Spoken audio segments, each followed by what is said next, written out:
Man, oh man, I'll tell you, talk about how the mighty have fallen, ladies and gentlemen. You see where Bill Clinton has said that Obama needs to keep his word about keeping our insurance plans if we like them. If you're Obama, can you imagine being lectured to about honesty and integrity from a convicted perjurer? Bill Clinton? My gosh, folks, I mean, literally, how far has one fallen when that is the case? How are you, my friends? Great to have you here at Rush Limbaugh, the EIB network, and 3 hours of broadcast excellence. Here is Bill Clinton. This was this morning on the website Ozzy.com, and a well-known correspondent, Carlos Watson. The well-known correspondent, Carlos Watson, on Ozzy. You ever heard of Ozzy.com? OZY.com?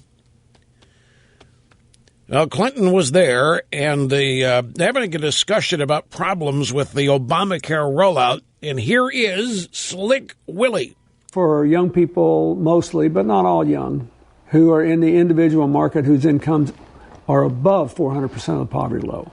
They were the ones who heard the promise, if you like what you got, you can keep it. I personally believe, even if it takes a change in the law, the president should honor the commitment the federal government made to those people and let them keep what they got. There is a big move on, folks. A big move on. First off, Slick Willie. President Obama should fulfill the promise he made that Americans could keep the health insurance they have, even if it means changing the law. I personally believe even if it takes change to the law, the president should honor the commitment the federal government made those people and let them keep what they got. And then Clinton told the story of a young man who he said he had his insurance policy canceled and replaced with a new one with premiums twice as high. But because his copays and deductibles are lower, Clinton said the man might still save money if he and his family actually use their insurance. Clinton suggested, though, that the man should have been able to keep his old policy based on Obama's promise. Now, folks, when Der Schlickmeister comes out and undercuts the President of the United States on a promise the President made, yeah, I think he should honor that commitment. I think he should.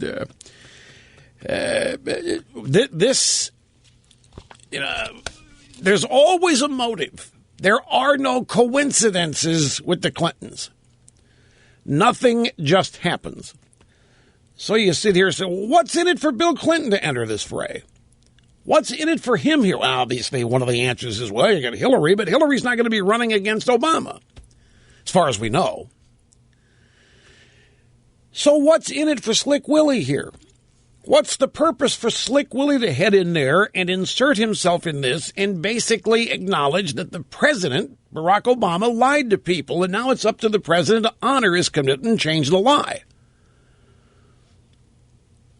I personally find this fascinating. And then, ladies and gentlemen, there's a story here. We have these what is it?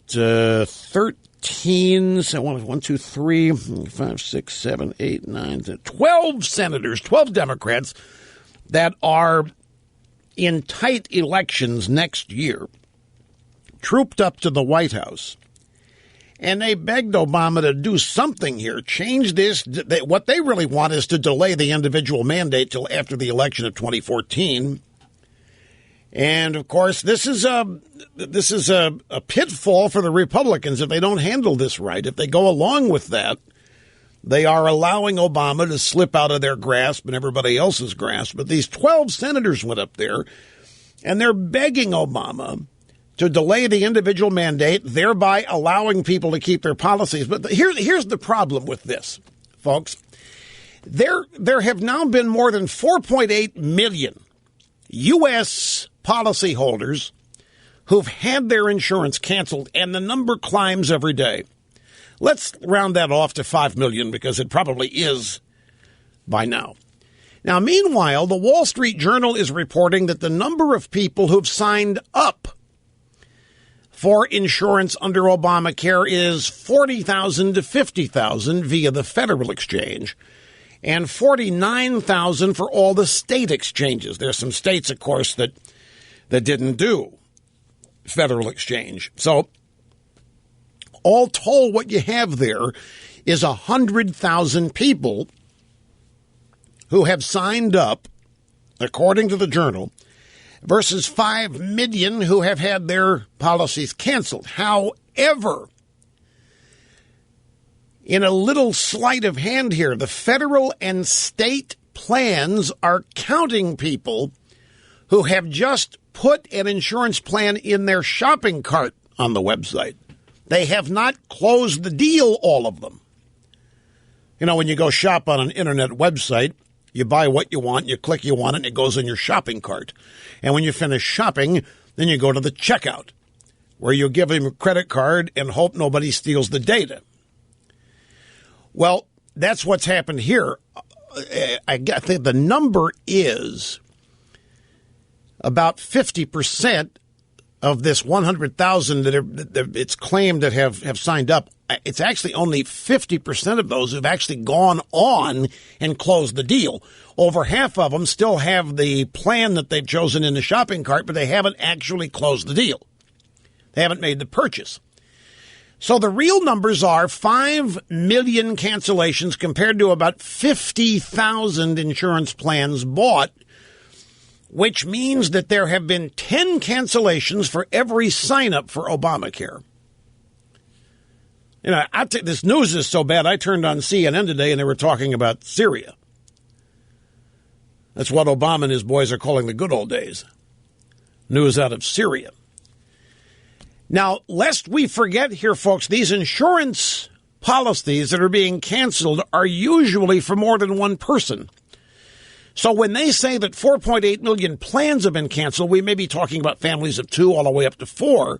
The number of people who've had their insurance canceled could be 3 times that amount. Could be. Don't know, because it's a wild guess. But we know that most policies insure more than just one person, spouse and a child, for example. So we could be talking about 15 million people here who have already lost their insurance thanks to Obamacare. And these plans that have been canceled are gone. I don't know. We talked about this yesterday. I don't know how you turn back the hands of time and simply say, oh, that old plan you used to have, here it is again. How do you do that? Those plans are gone. By virtue of the law, they're gone. I mean, I don't want to be repetitive here, but this is why this lie that he told is so profoundly fraudulent. This is not just an average little political white lie saying, sorry, I can't cut your taxes. I've worked harder than I ever have for the past 2 weeks, and there just isn't. It's not one of those kinds of lies. This was a lie steeped in fraud with the specific intent of deceiving people into voting for Obama. And now there's no way to go back. Those plans are gone. Those plans don't comply. That's why they've been canceled. They're not sitting out there in a lockbox waiting to be reinstituted. They're gone. Precisely because of Obamacare. So it's easy for Slick Willie to come up here. You know what? I think the president will honor his commitment. And I think if he promised those people they get to keep their plan, you should let them keep their plans are gone. I don't know. Nobody is talking about